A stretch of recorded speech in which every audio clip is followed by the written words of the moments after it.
Howdy, I'm Lee Wilson, and this is TGO Wyoming, on the move. And today I want to talk about staying grounded, and by that I mean being connected with reality and the world around you. So I think a lot of the problem we're suffering as a nation these days is a disconnection with reality and our roots, right? So you see a lot of it in politics, you see a lot of it in the laws that are passed on a national level, and in people's general attitudes. And this is especially prevalent in larger cities where your connection to the earth and where everything you eat comes from, and where your materials come from, and how life works and how it used to work is largely not present. I mean, in a city you can grow up and you never really see the wilderness, you never see nature, you never see the untamed wilds. You may go to a park, but you're not going to be out there backpacking around the park and setting up your hammock under a tree and doing an overnight camp, right? You're not going to go hunt squirrels or deer in the park in the big city. And I think this is a very big problem that we're suffering here. Now, there's two ways that I think that can keep you grounded, keep you really in touch with reality and in touch with our traditions, our heritage, and our roots. And I think one of those ways is to go hiking and camping, because that is true self-reliance right there. You backpack in with what you have, and if you forget something, there's no mini mart, there's no Walmart to go to pick it up. You're in the middle of nowhere. It takes forethought, it takes planning, it takes endurance, and it takes courage. And sleeping alone in the woods, that can be scary, but that's a good fear to have, and that keeps you connected to the primordial fear of our ancestors. And then also gives you the confidence to overcome it, and that provides long-term courage there. You have something you're afraid of, and then you have the ability to conquer that fear, and you're not afraid of it anymore. Although sometimes you'll still get the heebie-jeebies when you're out camping alone in the woods.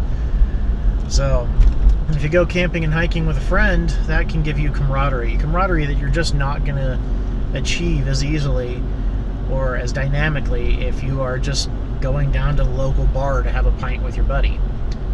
So go camping, grab a friend, go backpacking, and spend some time in the wilderness and get reacquainted, or get acquainted if you've never done it before, with the world around you, with the trees and the dirt and the streams. Filter your own water, cook food over an open fire. It's good for your mental health, and it's good to keep you connected. It also makes you appreciative of all the modern comforts that we have, because as modern society, we are lazy. We are so spoiled. We don't have to grow our own food. We don't have to go out and hunt just so that we can eat. We go out and we hunt because it's fun, and because we enjoy having good food on the table. But it's not a necessity for most people. Just like farming is not a necessity for most people. Hiking and camping gives you a little bit of grounding there when you have to rely on yourself and your skills and your abilities, your knowledge. And of course, that leads us into the number two thing you can do to keep yourself grounded, and that is hunting. Now, I can't remember where I read it, but a few years back I read an interesting little study that a university did, where they went around New York and they asked school children, kindergarten through middle school, where hamburgers come from. And the overwhelming majority of children responded that hamburgers come from McDonald's. And so they said, okay, well, what is a hamburger? And a lot of the kids couldn't answer that. They did not understand that a hamburger came from a cow. And that bothers me, because that's a total disconnect from, what I consider to be a basic human need is food. Not even I consider it. It's just a basic human need. You need to eat. And you should appreciate and understand where your food comes from. Be it from the butcher counter at the local grocery store, or something that you went out and spent hours and hours and hours stalking and watching and waiting, and then finally took that shot and dropped that game yourself, and then packed it out, quartered it, skinned it, packed it out, processed it. If you don't have that connection to where your food comes from, and you don't have that appreciation of it, well, then you've missing something. You've lost something. And hunting is a fantastic way of really understanding and really appreciating where your food comes from. There's other benefits, it's good for you. There's something about, a nice big fat whitetail doe that's just, a butterball and tastes amazing. And the other thing is that hunting gives you an appreciation of life and death. Death has been removed from our society to a disturbing degree. Death is hidden away, secreted away in hospitals, and we just don't really see it. You don't have any connection to it, right? Not that terribly long ago in human history, death was in the home. As your grandparents got older, your parents got old, they died at home, and then you took care of them, you buried them. And now it's just been sterilized. It's very clinical, and death is not a normal part of the family tradition. And I don't think that's actually healthy.